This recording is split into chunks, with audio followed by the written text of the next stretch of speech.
Si les caves et les cavistes existent depuis fort longtemps dans la ville d'Angers, le concept créé par Alexandre Forge est novateur sur les bords de la Maine.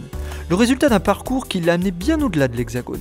Donc là maintenant ça fait 2 ans que j'ai ouvert, ça commence à se comprendre vraiment que je suis hybride entre caviste et bar à vin. C'est peut-être un concept que j'ai vu partout dans le monde du vin.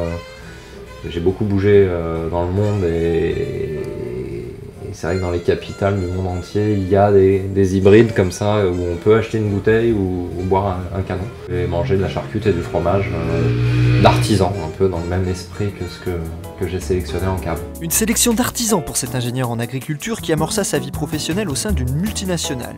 Une petite année pour être convaincu de ce qu'il ne souhaitait pas faire, au point de se recentrer vers la terre et le vin. J'ai fait toutes mes études pour ça, passionné de bouffe, de bonnes choses, le lien à la terre était important pour moi et j'avais besoin de retrouver ça et j'avais l'impression d'avoir perdu. Donc j'ai refait un master en viticulture et œnologie parce que j'étais passionné de vin quand même.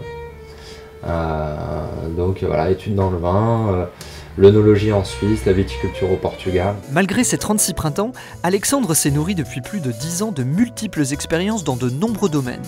Mais s'il ne devait en retenir qu'un seul, il se dirigerait certainement du côté des Coteaux du Layon. J'ai eu la chance de travailler 3 ans, 2 ans et demi avec Jopiton, à Saint-Lambert-du-Lattay, donc vigneron angevin qui travaille plutôt pas mal.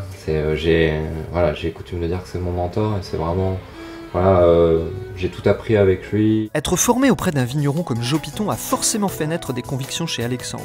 Convictions que l'on retrouve aujourd'hui dans le choix de ses vins. J'essaie de défendre des vins sans artifice. C'est ceux-là qui sont compliqués de faire. Ils sont compliqués à faire parce que faire des vins avec plein de chimie dedans, avec des levures sélectionnées qui donnent des bons arômes, les mêmes tous les ans, c'est facile. On sait le faire.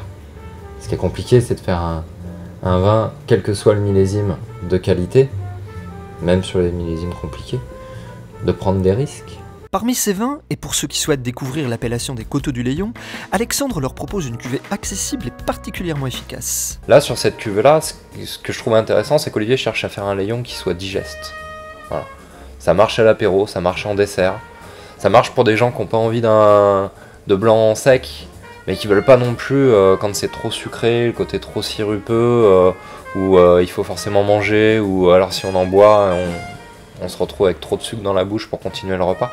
Là, c'est un vrai Layon très facile à boire. À travers son parcours, on peut se demander pourquoi notre trentenaire n'est pas aujourd'hui vigneron.